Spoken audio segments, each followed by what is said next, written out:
Weighted vests are becoming more and more popular, and although they can improve your overall fitness, they are not building bone as much as people think. So, are they just another fitness trend that is overhyped? In this video, I'll discuss what a weighted vest is helpful for, what builds bone density the most, and my recommendation for use of a weighted vest. Let's start with how most people are told to use a weighted vest. There's a lot of information floating around on the internet that makes it sound like walking with a weighted vest is all you need to improve your bone density. Unfortunately, this is not true. The thought process seems to make sense at first. When you perform high impact activities, your bones adapt to the impact by becoming stronger. So walking with extra weight should increase the impact on your bones, therefore increasing bone density. Right? Well, in reality, walking is not a high impact activity, and as a result, even with the extra weight, the stimulus is too low. That doesn't mean walking with a weighted vest is useless. It has its place, and I even use it with my clients as an early transition phase before we start doing higher intensity exercises that help build bone density. But before I get into that, let me explain the benefits of walking with a vest. Not everyone uses a vest for bone loading.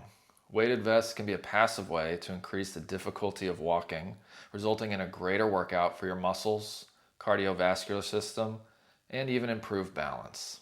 These benefits are not very big, but it's still a way to get more of a workout when walking. If your goal is to increase your bone strength, a better way to use a weighted vest would be to perform body weight exercises like squats, step-ups, or lunges while wearing the vest. This can be a bridge between body weight exercises and beginning weight training. After performing these exercises with a weighted vest for a few weeks or even months, an even bigger stimulus would be to progress to heavy resistance training, such as deadlifts, squats, or an overhead press with heavy weights. These exercises create a high strain, which results in a stronger osteogenic signal. That means it builds more bone. Slow progressive overload is key.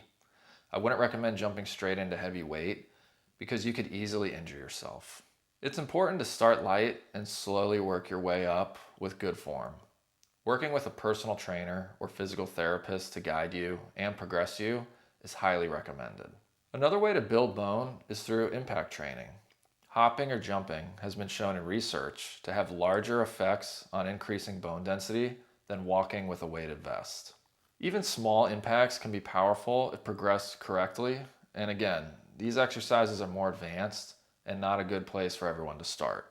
Before you use a weighted vest, my first recommendation would be to walk regularly first before slapping a bunch of weight on your shoulders and going for a long walk. After comfortably walking for a few weeks, you can begin to use a lightweight vest. Start with a weight that is 5% of your body weight. After a few more weeks, if you feel comfortable, you can try to add even more weight. A good goal would be 10% of your body weight. If you enjoy the extra challenge of the vest while walking, then keep it up. But if your goal is to prioritize bone strength, you must begin a resistance training program. If you have osteoporosis or osteopenia, talk to your doctor about what's appropriate for you before starting any exercise. And I'd recommend working with a personal trainer or physical therapist as well. Here's the bottom line. Weighted vests are not useless, but they're also not a magic solution. Think of them as a tool. They have some benefits, but are not enough on their own. If you're trying to improve bone density, especially as you get older, the key is using the right type of loading, not just adding weight randomly. If you have questions or want help figuring out what actually makes sense for your situation, drop a comment below. And if you want more evidence-based content like this, make sure to subscribe. Thanks for watching, and I'll see you in the next video.